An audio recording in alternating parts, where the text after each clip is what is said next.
വർഗീയ ശക്തികളെ കൂട്ടുപിടിച്ചിട്ടും നിലമ്പൂരിൽ UDF-ന് വോട്ട് വർദ്ധിപ്പിക്കാനായിട്ടില്ലെന്ന് CPM സംസ്ഥാന സെക്രട്ടറി MV ഗോവിന്ദൻ. ഇടതുവിരുദ്ധർ ഒരുമിച്ച് കൈകോർത്തിട്ടും നിലമ്പൂരിൽ ഇടതുമുന്നണിയുടെ രാഷ്ട്രീയ അടിത്തറയ്ക്ക് ഒരു കോട്ടവും ഉണ്ടാക്കാൻ സാധിച്ചില്ലെന്നും CPM സംസ്ഥാന സെക്രട്ടറി പറഞ്ഞു. 2 ദിവസമായി തിരുവനന്തപുരത്ത് നടന്ന സംസ്ഥാന സമിതി യോഗ തീരുമാനങ്ങൾ വിശദീകരിക്കുകയായിരുന്നു MV ഗോവിന്ദൻ. 2014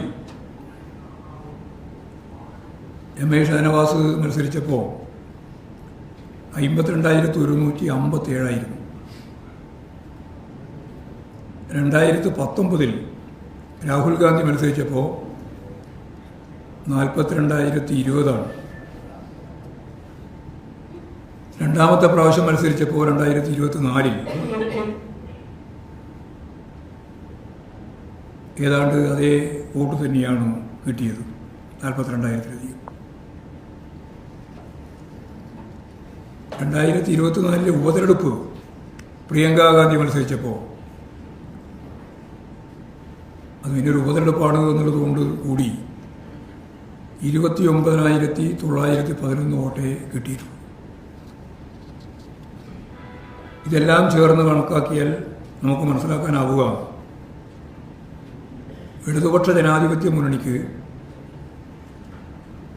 നിലമ്പൂരിലെ രാഷ്ട്രീയമായ വോട്ട് ഏതാണ്ട് 40,000-നടുത്താണ്. അതിപ്രാവശ്യം 66,060 വർദ്ധിപ്പിക്കാൻ സാധിച്ചു എന്നുള്ളത് ഞാൻ നേരത്തെ പറഞ്ഞതുപോലെ രാഷ്ട്രീയ അടിത്തറ ശക്തിപ്പെടുത്തി നിർത്താൻ സാധിച്ചു എന്നുള്ളത് തന്നെയാണ് സൂചിപ്പിക്കുന്നത്.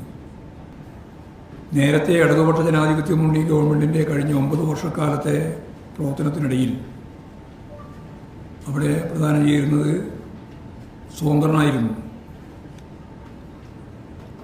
വലിയ വികസന പ്രവർത്തനങ്ങളാണ് ആ നിലമ്പൂർ നിയോജകമണ്ഡലത്തിൽ നടത്തിയിരുന്നത്.